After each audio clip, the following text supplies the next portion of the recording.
I want to tell you something that your bank does not want you to know.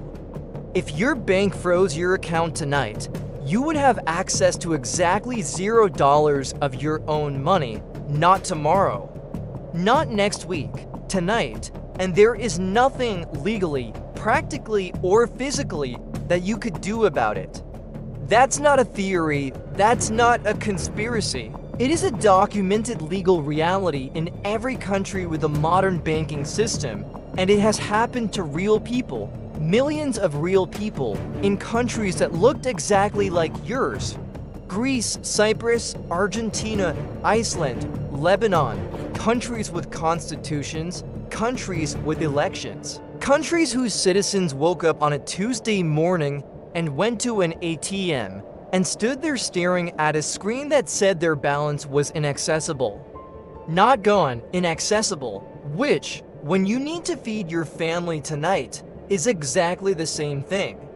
In the next 10 minutes, I'm going to show you exactly what happens in the first 72 hours after a banking freeze. What the government does first, what the banks do second, what most civilians do third, and why that sequence gets people killed.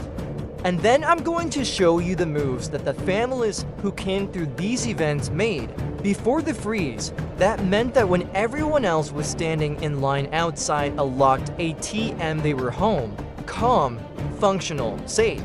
Pay attention to this video, not because a banking crisis is definitely coming, because if it does come, what you learn is the only preparation. The most dangerous thing about a banking freeze is that most people treat it as a theoretical event.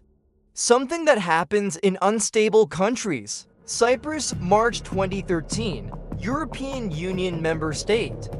Stable democracy, modern banking system. On a Friday afternoon, the government announced that banks would close for what they called a temporary banking holiday.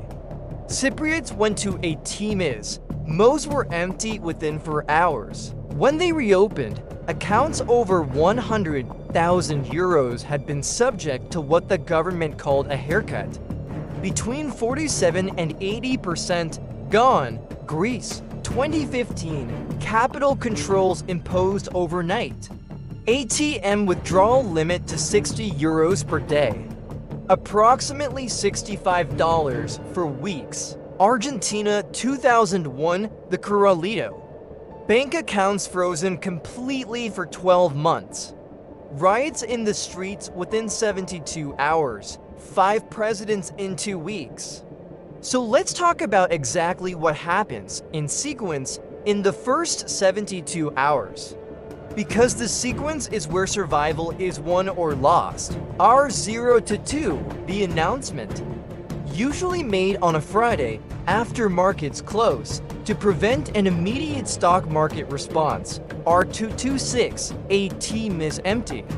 Within 4 hours of most documented freezes, the majority of a Temiz in urban centers were offline. R6 to 12, grocery stores began experiencing panic buying. Not because food was scarce, but because people with cash were buying everything. What the government is doing during those 12 hours matters enormously. 1. Outbound wire transfers are halted. 2. Currency exchange is limited. Move 1. Physical cash at home, a minimum of 1 month of essential expenses. Small denominations only, hidden at home. Move 2. Multiple bank accounts at separate institutions. Diversification within the banking system is not paranoia. It is resilience. Move 3. Consumable inventory, maintained continuously.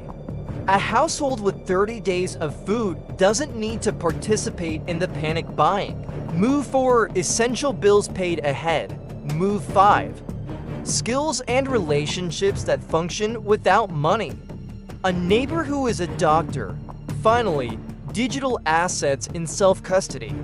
In Argentina, Bitcoin adoption spiked. Assets you control are beyond the banking system's reach. Calculate your cash, stock your pantry, and have the conversation with your family tonight. Move from the manage to the managing. Subscribe, because what I'm covering this week could matter more than you think, and probably sooner than you expect.